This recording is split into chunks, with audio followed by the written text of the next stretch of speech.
Wait a minute. Hello? Yeah. Confronting extremism in our own tradition. And how to do that. I'd say first, the most important thing is the first thing, name it and acknowledge that it is there. For me, one of the, maybe the saddest, actually I wish I could say it was the saddest, but one of the saddest personal moments in my rabbinate was in 1994 when the Jewish community here in Harrisburg was gathered in one of the synagogues, and all the rabbis were up on the bima, which is the in front of the congregation. The day after the assassination of Yitzhak Rabin, and the rabbi of that particular congregation, which was the more traditional congregation, pointedly reminded the congregation, murder is against Jewish law. And we all knew that he had to do that. The fact that they even had that even had to be said. So in that and in so many ways, the extremism is there too, and it does have to do with power. It is most pronounced where there is power. How to deal with it? I'm going to say, first of all, build and live out a different understanding of your own tradition. Live it out. And that understanding of your own tradition needs to be deeply grounded in the teachings of your own tradition. Don't abdicate your voice. Organize community in your own tradition built on a peaceful understanding. And bring people together for a louder voice. Talk to people of other faith traditions and encourage and assist them in speaking out with a parallel message from within their own tradition. And these are all things that we need to be saying to our own co-religionists. To celebrate the teachings of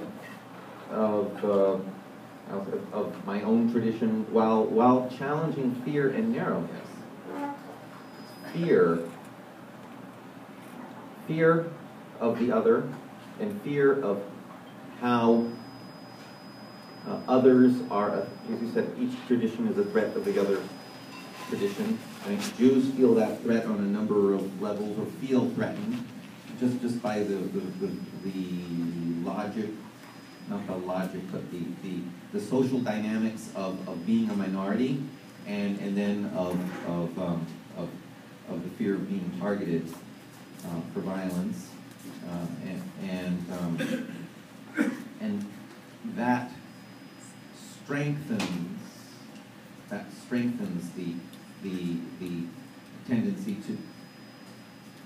to tune out the needs of others, not to feel, not to empathize with others because you're so focused on yourself.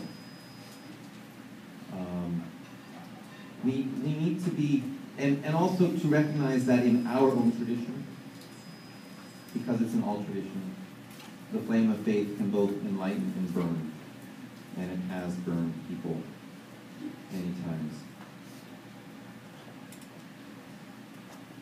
We need to be humble in what we claim about God and about God's ways, and most importantly, do not define other human beings by your own religious beliefs.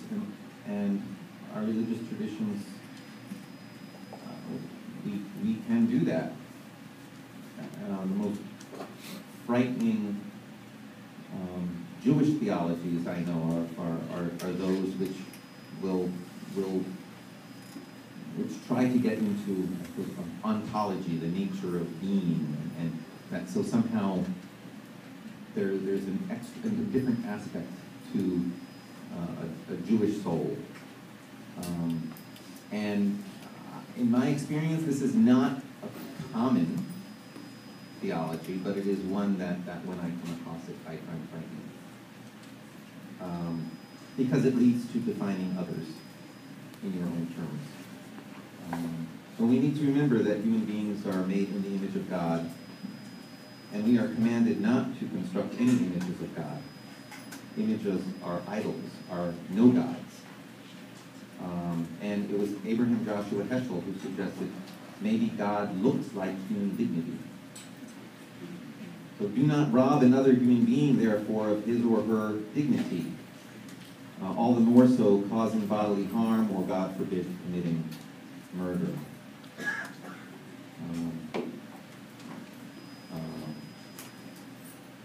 And as you said, religious extremists are problematic most where they have access to political power, which is usually in countries where their tradition is in the majority, or where and when these extremists decide to use the use of violence to create terror.